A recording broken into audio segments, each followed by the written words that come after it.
Oi, doutora Wanda. Bom dia, tudo bem, Daniela? Bom dia, eu tô bem, e você? Tô ótima, tudo Eu- bem, tudo sob controle por aqui. Ai, que bom. Eu até te liguei, você viu? Ansiosa. Falei, gente do céu, vou ligar pra doutora Wanda. Eu não estava no escritório, mas eu tava mais ou menos monitorando o tempo, viu? Não, Não tá ia ótimo, deixar, doutora. não ia deixar de lado esse bate-papo nunca. Tava Ai, ansiosa por ele. que bom, fico feliz, eu também. Já era Afinal pra de gente ter se contas, conhecido, né, doutora Wanda? Era, era, então, era para você ter feito uma palestra na Comissão de Direito pois Sistêmico é, aqui de quanto Goiás. tempo? Isso Ai, que mesmo, quanto pena, tempo a né? gente tenta. Mas a Não, gente mas vai se é só tá conhecer. fadiada. É, É. vai dar certo. A gente vai lançar nosso livro juntas lá, se Deus quiser, ainda enquanto. Também. Só Deus Aham. sabe quando esse livro sai também, né, com essa pandemia. Mas vai dar tudo certo, né, doutora Wanda? Vai sim, com certeza. Pois é. Eu acho que o pessoal lá de Brasília, da Última Rádio, está só esperando a gente ter possibilidade de um encontro para fazer o lançamento, né? Porque eu acho Sim. que tá praticamente tudo pronto já. Ó, tem Pelo alguém menos falando com nós você, ó. Jesus ah, amado, só ah, aqui para te rever. Deve ser uma amiga sua, Rose. é sim. Oi, querida. Prazer te ver por aqui. Ai, gente, agora os encontros estão assim, gente, virtuais. Ou então agora eu acho que o próximo passo é a gente estar sempre se encontrando de máscara, né? Porque a coisa vai evoluir nesse sentido. Vai ser o segundo momento, vai ser a gente ficar se encontrando de máscara. Às vezes, doutora Wanda, nosso livro vai ser lançado assim, todo mundo de máscara, entendeu? Né? É o novo normal, né? É o Novo novo normal. normal. Exatamente. Doutora Exatamente. Wanda, eu quero te agradecer muito de você ter aceito esse convite aqui. Realmente, eu estou ansiosa para te ouvir já tem um tempo, né? Porque, como eu te falei, eu cheguei aí naquela sua reunião bem rapidinho lá no tribunal, mas a gente não conversou, porque eu cheguei no começo, fui embora antes de terminar, mas já achei super legal. Sei de você, já sei que você é uma juíza com essa postura sistêmica, então eu fico sempre feliz e encantada de conhecer essas pessoas aí do direito que, como eu, se apaixonaram pela abordagem sistêmica. Te agradeço muito pelo convite aceito aqui para o nosso bate-papo. E eu queria que você começasse me contando, né? Primeiro você fala o que você quiser e, claro, faz a sua apresentação, né? Como juíza do trabalho, mas eu queria que você me contasse como é que começou essa questão da abordagem sistêmica na sua vida. Como é que você se Tá. aproximou? Como é que foi levado para a magistratura? Então, Dani, posso te chamar de Dani, né? Claro, com Eu certeza. venho te chamando de Dani, eu tento Pode todo me chamar tempo. sempre de É, Dani. eu acho que a gente já se conhece sem ter tido a oportunidade de um encontro presencial, né? Porque eu também te Sim. acompanho, acompanhando algumas gravações que você faz aqui no Insta e sempre muito apropriadas, né? Nessa abordagem sistêmica. Eu acho, eu aceitei de pronto, a gente só teve dificuldade de achar uma data, né? Porque eu estou Sim. sozinha no Sejusc e as audiências virtuais bombando aqui no Sejusc, então tá meio complicado de achar data, né?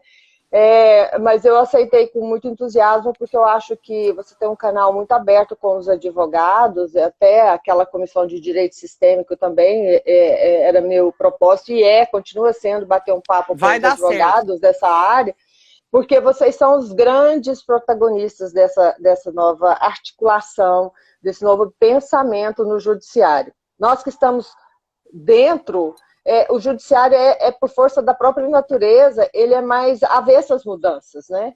Ele chega depois. A lei sempre chega depois que os movimentos sociais forçam a mudança. E nós somos operadores do direito e, portanto, operadores desse instrumento que é a lei. Então, dentro do judiciário, nós temos toda uma ortodoxia. Os advogados é que oxigenam isso, é que trazem essa articulação, esse diálogo produtivo, né? Então, assim, é sempre um prazer. Toda vez que você me chamar para conversar com advogado, eu amo. Porque Ai, que ótimo. eu tenho tido assim, encontros em audiência com advogados muito ricos, né? Eu vejo essa sensibilidade e essa necessidade. Eu, eu me lembro recentemente, né, de uma audiência que eu fiz 1 ou 2 semanas antes de a gente paralisar, que me marcou muito, né, que um advogado chegou acompanhando a cliente e a cliente estava muito aborrecida E eu olho uma lide de doméstica, não tem pedidos de salário atrasado nenhum, era só o motivo, o jeito como houve o desligamento, um falando que era rescisão indireta, outro falando que foi abandono, e a reclamada muito brava, né? E eu olhando aquilo, falei assim, essa é a típica causa onde tem alguma coisa que não é um mero equilíbrio. A gente apura o olhar e vê imediatamente que ali tem alguma questão sistêmica envolvida e que a gente precisa ter uma outra abordagem, que uma instrução processual e uma sentença só vai piorar a relação entre as partes. Porque ali se trata de reconstituir um vínculo muito forte que existe. Se existe brabeza, mágoa, raiva, é porque existe amor. Né? A gente sabe que embutido existe um vínculo, um compromisso amoroso muito forte, ainda mais vínculo de doméstico, que a pessoa praticamente fica dentro 10 da sua anos casa. na casa da outra. Vira assim uma questão emocional, muito apaixonada, né? E a reclamada não queria porque não queria, e eu fui olhando ali, olhando de um lado, olhando do outro, e a reclamada falou assim, absolutamente eu não mandei ela embora. Absolutamente não tem motivo para ela pedir rescisão. E mostrou uma cirurgia que ela tinha acabado de fazer. Eu não vou falar que é daqui de Goiânia, uma pessoa até muito conhecida, relação. Mas ela tinha feito uma cirurgia para retirada de um tumor. Então ela falou assim, olha, ela saiu no momento que eu mais precisava, né? E estava magoada, ainda pediu dano moral. Olha só, as verbas rescisórias dela deu menos de 10 mil, dano moral 10 vezes mais. E eu virei para o advogado da reclamante, e aí eu já comecei a conversar, leva um para o gabinete, depois leva o outro para saber direitinho como que é. Isso a gente fala na teoria do conflito e nas ferramentas de provocação de mudança, que são as sessões privadas. Né? Ou caucus. Né? Que na teoria do conflito, e a gente chama um, depois chama outro. Né? Isso, inclusive, antes de ser divulgado como técnica, existia até um preconceito quando os juízes faziam isso. Né? Os advogados não gostavam, mas a gente aprendeu a fazer. Né? Por que os advogados não gostavam dessa reunião privada? Porque eles eram privados de um controle sobre o que acontecia lá. Né? Mas tem algumas coisas, por exemplo, teste de realidade, quando você vai dar uma dura no advogado, fala assim, doutor, está prescrito. Doutor, a posição do tribunal é outra, né? Você não faz mais na frente do outro. Isso inibe, isso constrange. Né? Então a gente leva para o gabinete. Nesse caso, dessa audiência, eu levei para o gabinete um, depois levei o outro. A grande dica para praticar essa técnica, para atuar nessa técnica, é exatamente garantir o tratamento igualitário. Então, se você leva um, você tem que levar o outro também e tal. E eu ainda brinco, falo assim, se vocês ouvirem tapa, vocês correm, me socorre lá. Me salva. Me salva, porque é uma coisa para ficar bem descontraído o momento, né?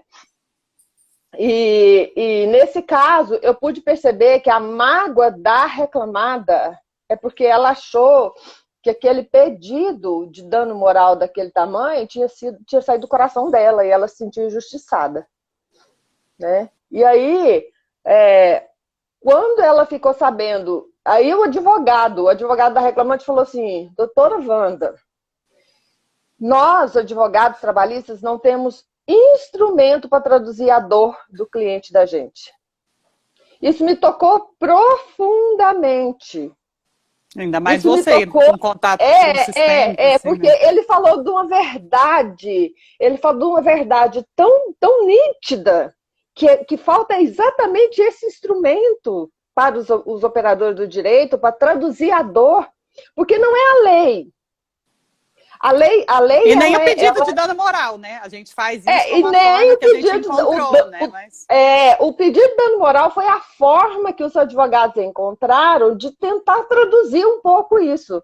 Sim. Mas eles não perceberam o efeito que isso causa no outro.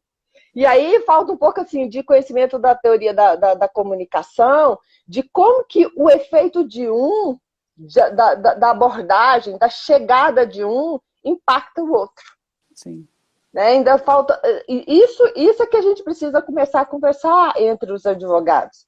como que o jeito como a petição inicial é redigida, ela acaba impactando na reação que o outro vem. Não, com certeza. E eu falo que isso faz parte do direito sistêmico também. Você fazer uma petição que é sistêmica, que inclui, né, que respeita, que olha, né? Porque a petição inicial já faz isso que você falou, ela já chega excluindo o outro. Do tipo assim, olha, eu estou com a razão e, olha, eu vim aqui buscar o que é meu, e o que é meu está com você e eu vou tomar. E eu Doutora vou usar Wanda, o juiz para fazer isso. Então, para assim, fazer isso para mim, né? Tá, concluiu o raciocínio, tá. Só para terminar, então, assim, foi essa postura de dúvida e de falta de instrumentos desse advogado que me levou há 20 anos atrás, praticamente, a buscar as constelações familiares. Foi essa dor que eu sentia por não ter ferramentas numa sala de audiência e por estar imersa na minha vida em confusões, em dúvidas, em conflitos, entendeu? Assim, eu estava imersa tipo assim, enfiei o pé na jaca nos problemas e daqui eu não sabia o que fazer para solucionar, para dar andamento na minha vida, né? E na sala de audiência, eu já era juiz, eu sou juiz há 27 anos, né? E eu conheci as constelações em 2002. Né? Na sala de audiência, eu tinha, assim, uma vontade imensa de ajudar, mas eu ajudava querendo salvar. Né? Eu ajudava dando muito, dando demais, dando de mim, trabalhando até madrugada todo dia, deixando de fazer as coisas com a minha família. Né? Assim, é só dando. E algumas vezes não tinha essa fluidez com os advogados, não tinha esse contato desprendido e amoroso com os advogados. Então, era uma dificuldade imensa, né? Foi quando teve o primeiro workshop aqui em Goiânia, do Décio. Uma amiga minha participou em Brasília e resolveu organizar aqui. Ela nem trabalhava com isso, ela era empresária, continua sendo, mas ela trabalhava só na empresa. E falou assim, olha, eu vou trazer o casal aqui, o Décio e o Wilma. E eu gostaria de convidar para o primeiro workshop deles. Estavam começando ainda, não faziam nem treinamento, só workshops. Falei assim, mas o que é isso? E eles são ótimos. A Wanda e o Décio. Do que se trata? Aí ela falou assim, eu não sei explicar direito, não. Eu não sei explicar. Tava começando, mas vai lá, eu quero você lá. De graça, eu estou fazendo isso aqui, eu estou trazendo isso aqui de graça, porque eu fiquei encantada. E é assim, né? A gente conhece as constelações, a gente se apaixona e quer ir, quer que o pai vai, o marido vai e tal. A família inteira? A família inteira. Então vou lá, né? Vou lá ver que maravilha é essa. Ela falou assim, olha, você coloca uma questão e os representantes do grupo vão representar aquela sua questão. Eu falei assim, nossa, mas eu vou me sentir muito exposta, né? Aí ela falou assim, você vai se sentir presenteada. Né? Você vai ver coisas que nos seus 10 anos de análise você não viu. Porque você vai ver a coisa assim, muito imediata, muito representada no campo, muito exposta para você mesmo. Não para os outros participantes, porque você fala o mínimo, né, da sua questão. Sim. Não para os outros participantes, mas a gente sempre pega carona na questão dos outros, com certeza todo mundo cresce, né? E eu fui, Dani, e eu costumo dizer que tem dois jeitos de você chegar nas constelações, ou para incrementar a sua profissão, né? E aí é por amor que vê, né? Você já está tendo sucesso e você quer oferecer um diferencial. Por exemplo, os terapeutas, né? Os psicólogos estão indo muito. E agora os advogados, os juízes, né? Para melhorar o que você já faz bem. Sim. Ou então pela dor, né? E aí é pelo amor cego. Né? E eu, na minha vida, tinha exclusões radicais, terríveis, né? Assim, de contagem de irmãos, de contagem... Enfim, tinha exclusões e tinha distúrbios de ordem, e eu costumo dizer, né? A menina dos olhos hoje, para mim, é a lei do equilíbrio. É a lei do equilíbrio. Então, assim, lembrando, né, assim, rapidamente, você fala muito bem sobre isso, que as leis sistêmicas são pertencimento, ordem e equilíbrio, a gente pensa no equilíbrio, que é a nossa ferramenta de trabalho na justiça, né, de todos que trabalham na justiça. Sim. Quando a gente pensa no equilíbrio, a gente pode pensar no equilíbrio como a cereja do bolo. Ó, a doutora Dagmar aqui, ó, minha mestra das constelações. Oi, doutora Dagmar linda, mandou um grande Doutora abraço. Dagmar aqui, que Aqui, honra! ó, você viu? Minha mestra. Oi, querida! De todos nós, é linda! Obrigada pela presença, gosto muito dela, Dagmar Ramos. Já até me perguntaram se eu tinha parentesco, porque eu tenho Ramos também. Eu falei assim, olha, lamentavelmente não, mas Ó a Doraci também, ó a Doraci, sua colega.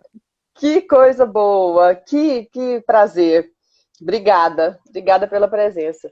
Então, assim, lembrando dessas leis sistêmicas, a gente põe as coisas, eu percebi muito claramente que a gente põe as coisas em ordem primeiro na nossa família.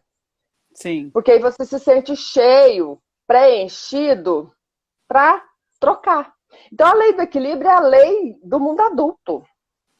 É a lei daquele que saiu da casa do pai e da mãe. Saiu no sentido metafórico, né? De deixar de culpar o pai e a mãe por tudo, né? Sim. De deixar de querer resolver os problemas todos ancestrais, né? De querer resolver, entrar no circuito e triangular com a família parental, né? Se posicionar a favor do pai contra a mãe, ou a favor da mãe contra o pai. E parar de projetar isso nas situações da nossa vida, né? Exatamente, porque se você não resolve aí, se você não resolve aí no seu seio da família, então você vai com certeza encontrar essa mesma dinâmica em todas as relações. Sim, então, sim. E a ferramenta eu acho que é muito pra gente identificar mesmo, porque na verdade o Bert com 90 anos falava que tomava o pai e a mãe até aquele momento. Então a gente vai estar resolvendo essas coisas para sempre.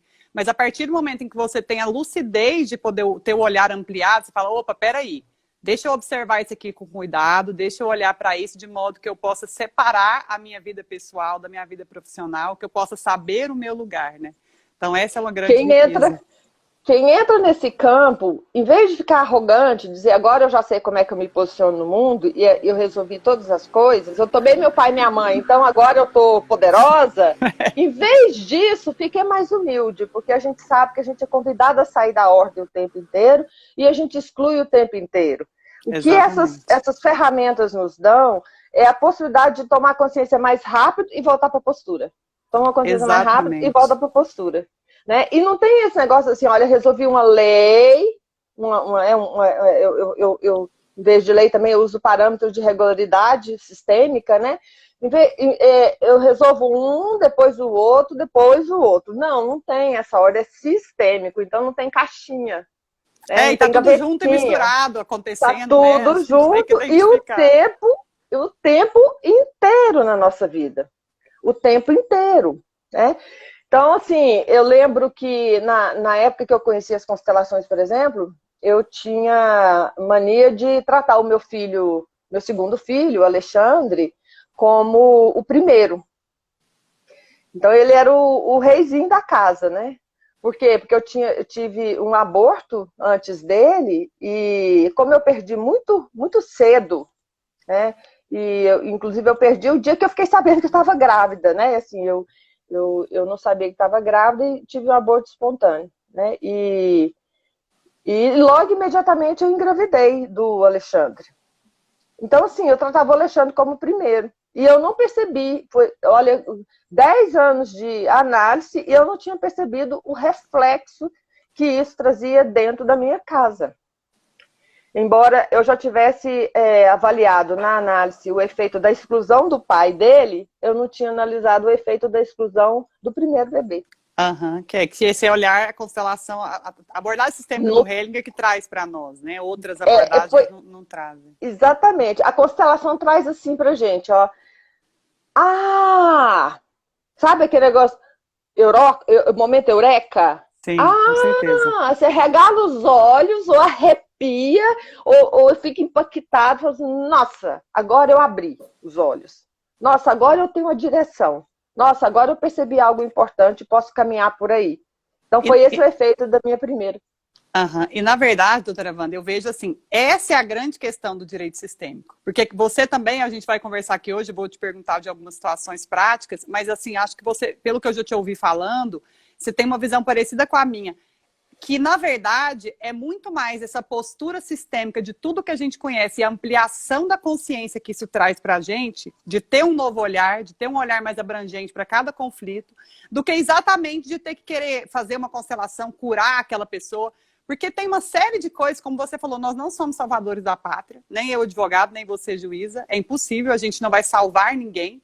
As ordens da ajuda mostram para a gente que a gente não consegue ir além do que as pessoas permitem, só que a gente tem mais ferramentas. A gente tem ferramentas que abrem mais os nossos olhos. E a gente pode ajudar as pessoas que estão diante de nós a abrir mais os olhos também para isso, sugerindo, né? Eu faço muito comentáriozinhos, cutucada, sabe? Assim, uma frasezinha sistêmica, assim, jogada quando a pessoa fala alguma coisa, essa exclusão de pai, de mãe. Fala, nossa, mas será que o seu filho seria outra pessoa se não fosse filho dessa pessoa, né? Então, será que... Então, vamos olhar para isso dessa forma? E aí a pessoa, né? Tipo, coisas que às vezes simples que a abordagem sistêmica nos traz e que as pessoas não tinham se dado conta, assim como nós. Porque como você falou, como é que você saberia, sem a abordagem sistêmica, que esse aborto aí impactava na sua vida, né? Eu também tenho um histórico de aborto na minha família também. Exatamente, a minha mãe teve um aborto que ela não sabia, não comentava, e eu me vi profundamente vinculada a ele numa constelação. Então, dá essa possibilidade para nós, né? Amplie o olhar, observe e veja os resultados depois, como é que isso depois pode reverberar positivamente na nossa vida. O efeito que esteve na minha casa foi imediato, né? Porque eu comecei a falar para o Alexandre, ele estava na adolescência, e a gente sabe mais ou menos como é a postura do adolescente que fica naquele conflito entre ainda ficar em casa e sair para o mundo, e muitas vezes ele entra em conflito exatamente para ficar mais fácil ele seguir um caminho próprio, né? E eu comecei a falar para o Alexandre, falei assim, meu filho, olha, baixa sua bola porque você não é o primeiro, né? Você é o segundo, né? E comecei também a fazer um processo de reconciliação com o pai dele, né? E as pessoas ficam com medo, principalmente na área de família, quando se fala de reconciliação, e eu fiz 60 horas de mediação numa vara de família lá em Aparecida, foi ótimo nesse sentido que eu percebi isso. As pessoas, quando falam de reconciliação e elas querem se separar, elas ficam assustadíssimas. Mas a gente precisa perceber que que a reconciliação não significa permanecer juntos. Sim. E nem ficar saindo para tomar café, né? Não precisa ficar amigo. É simplesmente assim, inclusive não precisa nem deixar de ter esse afastamento. Muitas vezes esse afastamento é estratégico e é importante, né? Mas significa que separar com amor ou separar reconciliado significa que você dá o lugar do outro na sua vida. Exatamente. Assim, o lugar do primeiro marido, ninguém toma, mesmo que você case imediatamente depois, ninguém toma o primeiro, vai ser sempre o primeiro. E ele precisa saber que tem esse lugar para ele ficar tranquilo para ser pai, né? Ele precisa saber que o lugar dele não vai ser tirado. Nunca o primeiro vai deixar de ser primeiro. Nunca o primeiro filho vai deixar de ser o primeiro, mesmo que ele não tenha nascido com vida. A vida explodiu dentro da mãe. Isso já demarca a união do espírito com a carne, né? Sim, a vida explodiu dentro do útero de uma mãe. É o primeiro. Então, assim, foi radical. E depois que essas coisas começaram a se organizar, e aí lembrando, né, pertencimento, quem pertence, pertence, né?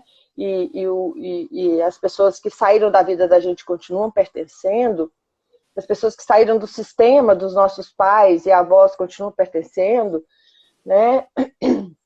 E aí você pode se colocar na ordem, colocar as pessoas na ordem certa e se colocar no seu lugar, né? O grande mérito disso, de se colocar no lugar, é a gente se colocar...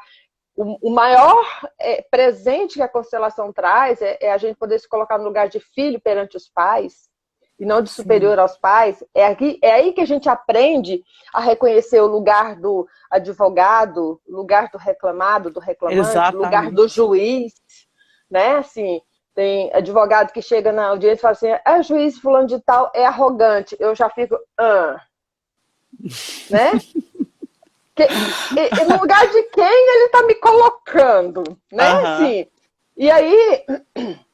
E Como eu fora que disse, você antes também vê no outro o que tem em você também, né? Então também antes assim. de eu conhecer as constelações, eu podia até ficar assim, reagir a isso. Hoje eu olho com o maior amor. Eu falo assim, tem uma questão sistêmica e é dele, não é minha. Deixa eu tentar Sim. ajudar aqui nisso, né? Então, assim, isso enriquece o mapa de mundo da gente. Tem um axioma da programação neurolinguística que eu também gosto muito e que eu uso muito como metáfora para tudo, que é o mapa, né? O mapa de mundo. O mapa me dá condições de traçar um caminho daqui para São Paulo, por exemplo. É claro que o território todo, o Brasil inteiro... Ai, desculpa, Dani. Você tem uma aguinha aí? Tem um chazinho.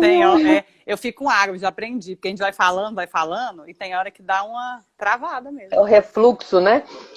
No caso, é o refluxo. O território, ele é, eu costumo dizer, eu acho essa palavra linda para designar o todo, né? O território é incognoscível. É possível a gente conhecer o território todo e a gente precisa ser humilde para reconhecer isso. Com certeza. O Bert fala nos livros dele, fala assim, olha, para além disso eu não vou e nem pergunto. As coisas do espírito eu nem pergunto, eu faço o que eu tenho que fazer aqui e agora.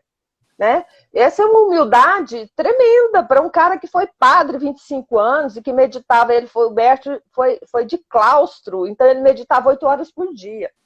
Né? As pessoas às vezes não conhecem esses detalhes da história, da biografia dele. Então o mapa é incognoscível, mas a gente tem o território incognoscível, mas todo mundo tem um mapa de mundo. E o mapa nos foi dado de presente na família da gente.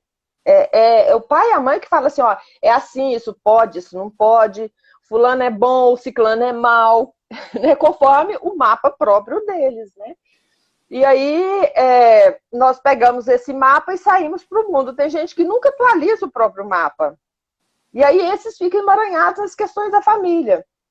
Mas a gente tem por atribuição, vamos dizer assim, no nosso autodesenvolvimento, nosso crescimento, e ampliando esse mapa. Né? Nós nunca vamos deixar de ter esse mapa fundamentado na família, mas a gente só vai ampliando. Nosso GPS fica mais poderoso e o mapa maior, ele é mais flexível, isso nos torna mais flexíveis. Né? Aprender a lidar com a má consciência, né? Aprender a lidar com a má consciência. Assim, mesmo eu sendo diferente um pouco, né? Eu não excluo, faz parte, mas eu me dou a permissão de ser um pouco diferente. Essa metáfora do mapa é legal, porque assim, a gente não precisa desligar, a gente precisa criar outro mapa, a gente só vai ampliando. Exatamente. A gente só vai acrescentando ruas, caminhos diferentes, veios diferentes, né? A gente pode incluir árvores, pastagens, riachos, e ficar um caminho lindo.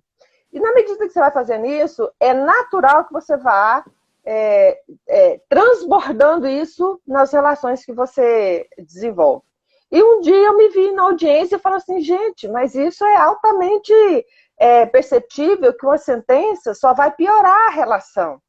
Uma sentença aqui não resolve, não traz paz, vai dificultar o vínculo.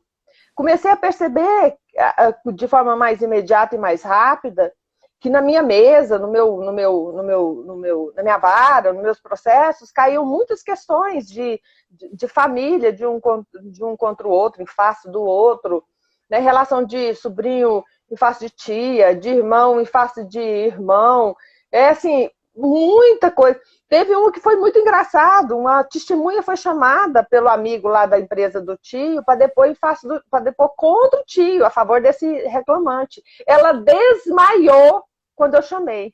Ela caiu.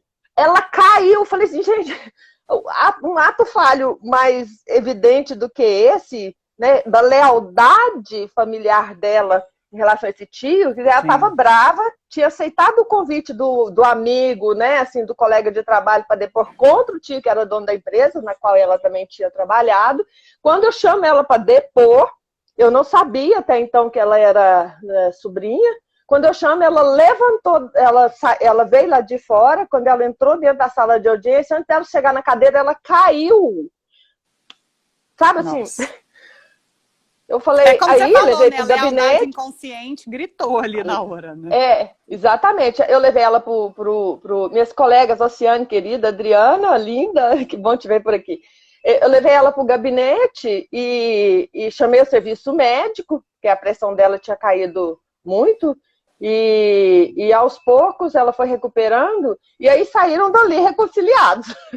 Oh, Eu já bom. precisei o processo trabalhista eu precisei de julgar, mas a família saiu reconciliada, né? Então essas ferramentas a gente acaba assim, elas são usáveis na medida em que a situação se apresenta. Você não sai assim, fala assim, eu pelo menos, né? Eu não chego na minha sala de audiência que eu tenho no Sejus, que eu tenho 200 audiências por dia. Na minha sala de audiência eu tenho 4, 5 instruções por dia. Eu não chego lá falando assim, eu vou usar as ferramentas sistêmicas e muito menos eu vou fazer constelação familiar. Eu espero que a coisa se apresente. E aí, por meio da minha postura, eu vejo se eu posso atuar de uma forma ou de outra. Mas lembrando que o juiz, com a postura sistêmica, não deixa de usar a lei. Claro. O advogado, nem advogado não deixa de usar a lei. Então, porque se a gente deixar de usar a lei, nós vamos estar desrespeitando princípios sistêmicos. Sim, que é vamos da estar saindo do ordem, nosso lugar, sim. Exatamente, a gente sai do nosso lugar, né? A gente foi contratado, vamos dizer assim, o advogado para levar adiante uma questão. Não é o que se faz. O que se faz é usar a lei para resolver um conflito. Esse é o nosso instrumento, nós somos operadores. Tem gente que fala assim, operador do direito é um negócio muito cartesiano, eu prefiro construtor do direito. Eu acho construtor lindo também, mas eu prefiro respeitar o direito como ele é. Com certeza. Absolutamente. Com então, certeza. assim, o operador me dá a sensação de um cirurgião que tem um instrumento, um bisturi elétrico na mão, uma serra elétrica, uma agulha na mão, né? E ele pode escolher um instrumento. Ora é um bisturi, ora uma serra, ora uma agulha, ora sei lá, os outros instrumentos médicos. Instrumentos adequados para fazer aquela intervenção. Sim, com certeza. Jeito como ele vai manobrar é que diz tudo da eficiência e do resultado final da cirurgia. E como então, você falou, para nós, a gente tem que ter o espaço para fazer isso. Eu falo muito isso. Eu acho assim, cada um vai utilizar a abordagem sistêmica da maneira como acredita que combina, que deve, digamos assim. Porque eu até conversei isso com a doutora Bianca, que é advogada sistêmica, que eu admiro muito, do Sul, que assim, ela fala, cada um vai criando a sua forma de atuar com a abordagem sistêmica. Eu concordo completamente. Mas na minha visão, eu tenho muito essa sensação assim, de que a gente tem que sentir o momento em que houve, de alguma forma, a permissão da parte para fazer isso. Porque senão eu me sinto entrando num lugar que eu não devo. A postura sistêmica, ela está sempre comigo. Mas não é com todos os clientes, eu vou estar sempre atuando desde a minha postura sistêmica. Mas não é com todos os clientes que eu vou deixar isso claro e aberto. Porque muitas vezes a pessoa realmente não quer aquilo, como você falou. Você tem ali várias audiências, e muitas você não vai nem trazer isso à tona. Por quê? Porque a gente é um operador do direito. A postura sistêmica, ela está na Wanda. A postura sistêmica está na Daniela. O que a gente conhece, o que a gente aprendeu, a ampliação da nossa consciência, vai estar sempre com a gente. E a gente vai levar isso para o tratamento do cliente. Mas nem sempre você vai, em todos os casos que você tem, conseguir colocar aquilo na prática efetiva, né? Falar, vamos aqui pegar uns bonecos, vamos aqui falar sobre Bert Hellinger. Porque vai ter que ter um momento adequado, o espaço para isso, né? E não são em todos os momentos, né, doutora Wanda? Exatamente. Tem umas pessoas fazendo umas intervenções bem legais aí. Tá, deixa eu dar uma olhada. Alguém falou aqui que não... Se você puder. Mas eu queria mostrar um negócio aqui. Tá, em audiência apareceu que eu levei, pai. Que eu levei para minha... que eu levei para minha... Mulher é assim, né? A gente vê no espelho e a gente vê que o dente está sujo de batom e quer arrumar bem na frente. Que eu levei para minha mediação, para o meu curso de mediação lá na vara de família. Eu levei isso aqui, os bonequinhos. Mas eu não levo isso aqui para as minhas audiências trabalhistas. Eu não levo. Por quê? Porque eu entendo que as pessoas não vão buscar lá uma constelação. Eu acho até que as constelações, elas têm que ser usadas com muita cautela, em casos muito específicos, exatamente como você falou.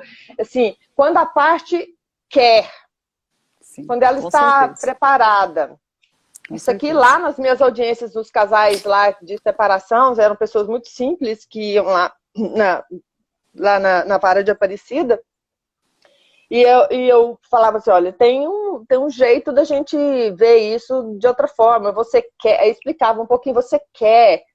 Aí, se a pessoa quer, Sim, ela assina um contrato comigo, né? Ela faz sim, ali um contrato. Então, a gente pode fazer. Agora, lá na vara também, eu costumo dizer que eu faço intervenções sistêmicas, mas não isso, constelação. Muitas é, vezes, impor uma constelação é violento, é agressivo para as concordo, pessoas, concordo. né? E as pessoas não querem, o advogado fica constrangido, Incomodado, né? né? Incomodado. Mas eu já tive a oportunidade de fazer com a concordância, participação ativa e entusiasmo dos advogados. Mas aí, assim, você abre um epoché, né, que é um termo grego para... Abre um parênteses no andamento convencional para um respirar de ampliação de mapa, com a concordância de todo mundo sai enriquecido. Mas são raras as situações. Na maior parte das vezes, o nosso instrumental, eu não acho, eu não defendo que o juiz tem que ser constelador, né? Assim, eu olho para o caminho percorrido pelo Bert Hellinger, por exemplo, e eu fico atônita com os filósofos que ele visitou, assim, Todas as abordagens, né? com todas as abordagens, com a filosofia oriental. Ele foi no Bhagavad Gita, ele foi no I Ching, ele foi no Confúcio, e ele foi em todos os filósofos gregos. Enfim, é uma coisa nos católicos, em Santo Agostinho. É uma coisa assim que nós não temos acesso. O meu mapa, vou falar de nós não, vou falar de mim, né? O Não, eu meu também. mapa Pode me incluir. o meu mapa não tem um décimo da amplitude do mapa do Bert, Com certeza. né? Então, assim, como é que eu vou fazer um papagaio, uma imitação? Eu não me sinto, assim, habilitada a isso. Então, eu uso a constelação com muito cuidado, né? Mas as leis sistêmicas é um mapa de mundo de acesso ao outro fantástico. E como você disse com clareza, né? Assim, você introjeta isso e muda a sua postura. Uma vez que você mude a sua postura, você não precisa falar que está vendo o outro. É só ver o outro e fazer o que é necessário fazer. É só ver o outro. Não, e Não precisa doutora falar para Wanda, ele. toda vez Sim. que eu... duas coisas que são interessantes, assim. Toda vez que eu começo a conversar com o cliente novo e ele já começa a falar da outra parte, eu começo a falar um pouquinho assim na minha cabeça.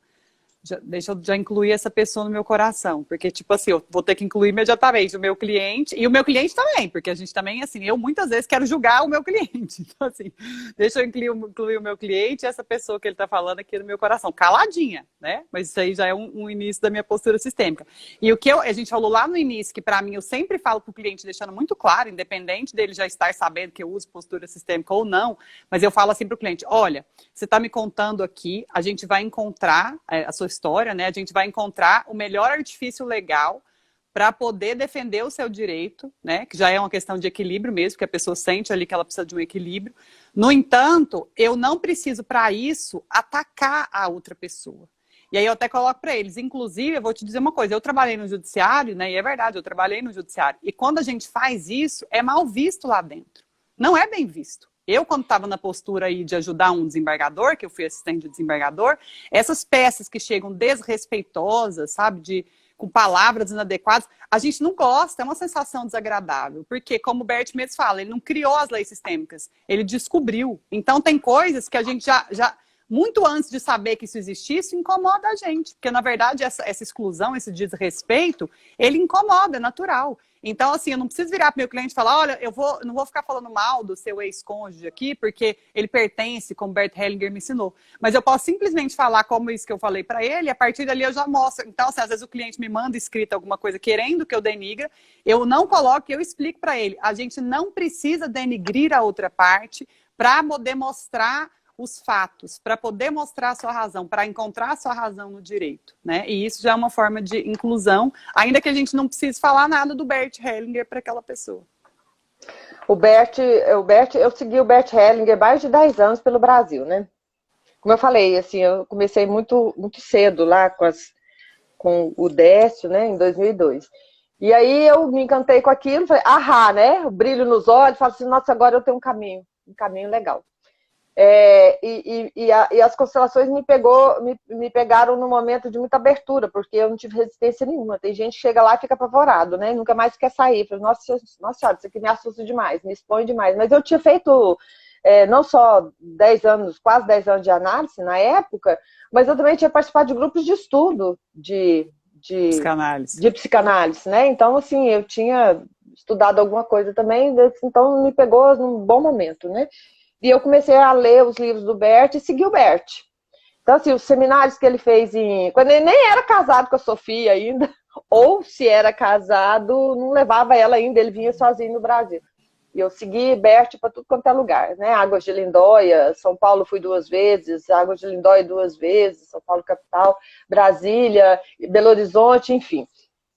Eu só não fui no primeiro seminário dele aqui em Goiânia, que eu estava com o meu filho caçula recém-nascido, não amamentava e tal, não dei conta.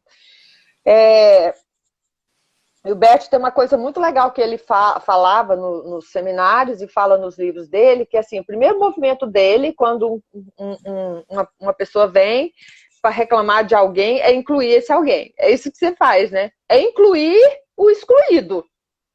Porque quem tem que fazer primeiro é o mediador. E o advogado é o mediador, é o primeiro mediador. É o ajudante, né? O ajudante. É o ajudante. Eu costumo falar em sala de audiência, e isso sempre causa um impacto, né? Eu tiro papelinho, né? Eu uso uma metáfora do Décio, que eu morro de rir, o Décio é muito engraçado, ele fala assim, eu tiro o papelinho da pessoa. É o script. Ele muda o script quando a pessoa chega, porque a pessoa chega no workshop que nem a parte chega para mim. E chega para você no escritório. Ela chega com script. A lista das reclamações. Tem gente que leva escrito. Fez isso, fez aquilo, me ofendeu nisso, me ofendeu naquilo, ele vai pagar. Eu quero que ele pague. Então, assim, você tem que ter um jeito de tirar esse papelinho, né? Tirar esse script e para poder criar uma dissonância cognitiva, para criar aquilo que a gente chama de, que eu gosto muito, de um paradoxo. Não tem nada mais criativo e que fomenta o crescimento do que o paradoxo. Quando a pessoa fala assim, é e não é ao mesmo tempo. Quer dizer, é bom e é mal ao mesmo tempo. Não é assim, ou é bom sim, ou é mal. Sim, com certeza. Né? Quando o juiz chega e o operador do direito chega nesse ponto que fala assim, e agora? Porque no começo da profissão a gente aprende a escolher quem está certo. Isso. Olha, esse é um mundo muito infantil, gente. Desculpa, né? Mas é um mundo muito infantil. Escolher quem está certo. Então, quem está certo não pode estar errado. Quem está errado não pode estar certo. Não. O primeiro sinal de crescimento é quando você chega nesse paradoxo. E agora, o que eu faço? Os dois estão certos e errados. Ou seja, exatamente. Não tem mocinho e bandido. Não exatamente. Tem santo e pecador. Né? Tem alguma coisa aí que não está aparecendo. E aí o juiz não sabe o que fazer. Eu, né? Vou falar dos meus colegas. Eu não sei o que fazer. Eu chego no paradoxo. E então, quando eu chego no não sei o que fazer, eu entro numa postura fenomenológica, onde eu me abro ao que é. Quando eu chego assim, eu não sei o que fazer, é porque eu não tenho pré-concepção, assim, eu não tenho uma ferramenta pronta e acabada para atuar ali. Eu estou livre para fazer o que vier. E aí, é que eu até arrepio, porque o Bert falava isso, o Décio falava isso. É nesse momento em que você para e não tem uma resposta pronta para dar para o outro, é que você é iluminado. Uma força vem. Então, assim, já teve a oportunidade de eu olhar uma parte ou uma questão na sala de audiência, e eu costumo falar para os advogados assim, olha, doutor, tentando assim, fazer com que cada um perceba o lugar. Né? Eu falo assim, doutor, eu sou a última a chegar. nesse conflito. Eu sou a menos importante, porque eles vêm querendo que eu resolva, né? Assim, Sim, tudo, que eu sim, dê a até solução. a cultura é essa, né? O juiz A vai cultura resolver, é o juiz essa. é alguém ali. Olha a Dona Nádia Mendes, que linda, ela fez uma live com ela também ontem. As pessoas chegam querendo depositar para você e com essa cultura que a gente tem também de colocar o juiz num lugar muito alto e muito grande, as partes saem do protagonismo e querem, vamos ver que o juiz vai falar que eu tô certo e você está errado. Eles querem que o juiz fale. Então eu falo assim, eu sou a menos importante aqui, cheguei por último. Imagina que legal você falar isso. Isso no sentido de que o advogado perceba que ele também chegou depois. Entendeu? Assim, eu falo isso, tá sacando que você também chegou depois? Inclusive você, que nós né? não, inclusive você, que nós não somos os protagonistas, que tem alguém aqui que precisa ser visto, e que a gente intermedia até perder de vista a causa principal, a pessoa principal. Então, já teve vezes de eu sair da minha... Nós temos um tablado, né? Todo a pompa e circunstância do judiciário e tem a sua importância, Claro, concordo. no sentido de fazer valer e de impor uma decisão. E é uma responsabilidade muito alta, né? É uma responsabilidade muito alta. Eu já tive a oportunidade de, nessa questão aí que eu falei do paradoxo, né? Eu saio do meu lugar, levanto e falo assim, eu tenho que ir conversar com quem importa. Eu vou sentar lá do outro lado. Porque aí eu dou a volta nos advogados, deixo a minha cadeirinha lá atrás, e eu costumo dizer que eu sou juiz em qualquer lugar. Uma vez que você introjeta essa questão, assim, em qualquer lugar, não precisa estar sentado naquele tablado para eu ter a minha, assim, ser juíza no sentido de ter a autoridade para intervir amorosamente no conflito do outro. Em qualquer lugar que me colocar, né? Então, assim, eu saio do meu lugar e eu sento lá do outro lado, na ponta. E já teve vezes eu falo assim, eu não sei o que fazer e o que falar. Eu não sei o que falar. Eu estou naquela posição de ou alguém me sopra, os anjos bons da conciliação me sopram, ou então eu vou fazer, eu vou passar vergonha aqui, porque eu não sei o que eu vou falar. Pois eu chego lá, puxo a cadeirinha, sento, enquanto todo mundo fica atônito, perguntando o que ela está fazendo aqui, o que ela fez, eu já tenho uma intervenção para fazer. Aí teve uma vez que foi muito engraçado. A presença veio no campo, né? Isso aí que as pessoas depois às vezes não entendem, né? Vem dessa postura de não ter algo fixo para entregar para o outro. Entendeu? Assim, não tem a postura fenomenológica. Pronta, né? Não tem intenção. Não tem intenção. Então teve uma vez, a gente usava, eu estou tentando achar aqui minha mesa bagunçadinha, mas eu não tenho. Eu até guardei meus elásticos terapêuticos. Né, assim, lembra de processo físico onde a gente amarrava os volumes com elástico, né? Sim, eu lembro, eu também peguei isso daí. E um dia, eu tenho aqui, ó, elástico terapêutico, a minha maletinha da Pepa.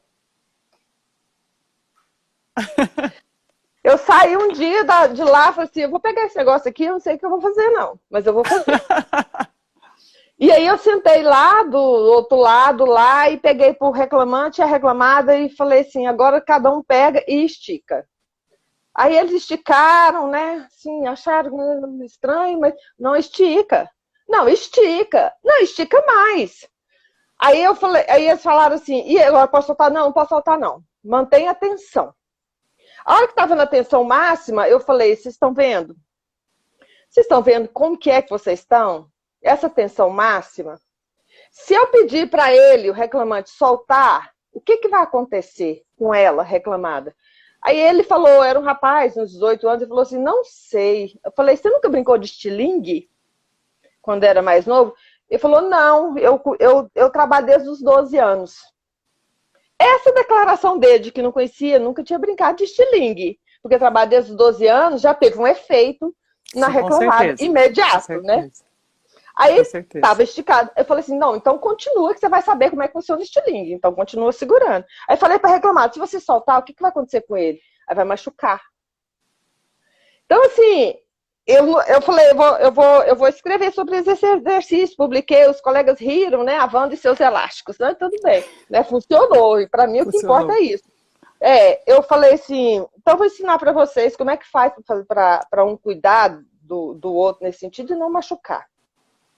E um não machucar. Porque se agora a gente já sabe que é que nem estilingue. Se um soltar, vai machucar o outro. Se um soltar de repente, vai machucar o outro. Se você jogar uma pedra, se você...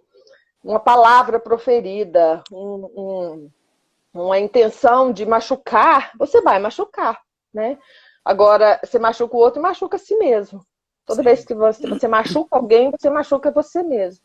Né? Que você tem um senso instintivo que a gente nasce com ele, é um sensor chamado culpa. Que às vezes e o exemplo é do estilingue é bom, porque como você falou, ele vai machucar, mas você vai sentir o impacto. Né? Vai sentir o impacto. Vai sentir o impacto. Mesmo que você não se machuque, assim, efetivamente, você sente o impacto. É então, o golpe, né? É a metáfora de você ver, né? Toda ação tem uma reação, de alguma forma. Aí eu falei assim, então vou ensinar para vocês. Vai soltando devagar. Um olhando para o outro. E eles foram. Eles participaram lindo, lindo, lindo. Foi lindo. Eles foram soltando, soltando, soltando, soltando, até o elástico relaxar e ficar relaxadinho na mesa.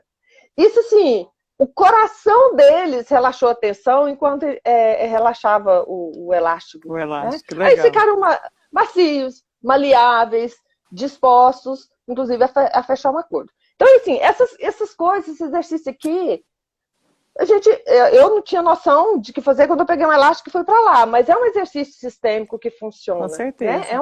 Eles nunca mais vão esquecer do cuidado que tem que ter com o outro nas suas relações. Eles saem maiores, o mapa de mundo deles saiu maior. Agora, você falou do experimento que nós fizemos no TRT e nós temos pouco tempo e eu queria falar um pouco do equilíbrio nesse tempo de pandemia, né? Mas falar no experimento do TRT, aquelas 3 ou 4 reuniões que nós fizemos foi muito produtiva e nós vimos que a constelação é muito importante, mas principalmente, mais do que importante de fazer com as partes, é importante para o profissional do direito. Aqueles encontros acabaram servindo como encontros de supervisão. Porque o profissional do direito que ele incorpora e introjeta essas ferramentas, ele é produtivo onde quer que ele esteja. E ele evita um conflito dentro do escritório. Aquilo que você falou, você inclui o outro. Eu, às vezes, propicio um conflito ali, ou então, se precisa judicializar, já vai com uma postura que não impacta, você não se emaranha nem na questão do seu cliente. E o advogado pode olhar o conflito pela ótica da constelação, né? Como você falou, você pode fazer uma supervisão, eu posso fazer uma supervisão, tipo, se ele vai procurar, às vezes, uma pessoa que é com um constelador e falar, a gente já fez atendimento de supervisão de advogado, é sensacional, porque o advogado que já tem essa mente aberta, ele tem a oportunidade de ver como ele está diante do conflito. Exatamente. Então, assim, eu quero continuar trabalhando com os advogados e os juízes. E para que eles tenham condições de fazer essas intervenções. Essas intervenções são ricas e produtivas. Elas evitam o conflito e ajudam a acabar com a guerra em vez de vencer a batalha.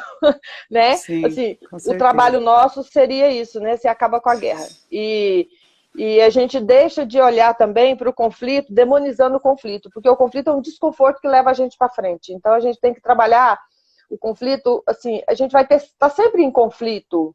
Isso não significa que a gente precisa estar em guerra. Sim. É só entender o conflito como alguma coisa que nos impulsiona a mudar, que nos coloca a caminho. A estabilidade é estagnante. Né? O conflito te coloca no paradoxo e você vai procurar recursos para mudar. Isso amplia o mapa de mundo. Né? Nós estamos diante de uma situação muito especial.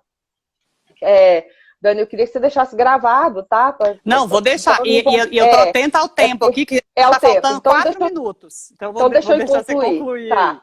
Deixa eu concluir. Nós estamos vivendo um momento muito especial que os advogados, operadores do direito e principalmente da Justiça do Trabalho, estou te chamando para vir para a Justiça do Trabalho também, nesse momento, nós somos chamados a uma responsabilidade muito grande nesse tempo de pandemia, principalmente pós-pandemia. Né? Eu tenho visto as ações do Sejus que estão surgindo coisas impactantes, muitas demissões. Né?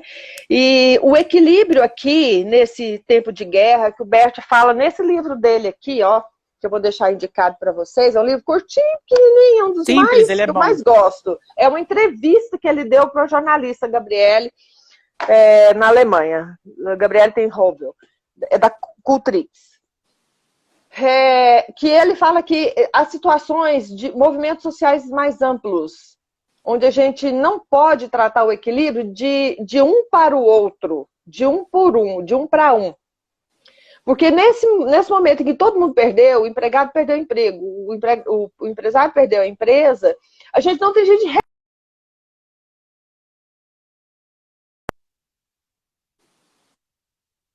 Você está me ouvindo? Paralisou. Está me Não, eu ouvindo? tô te ouvindo direitinho.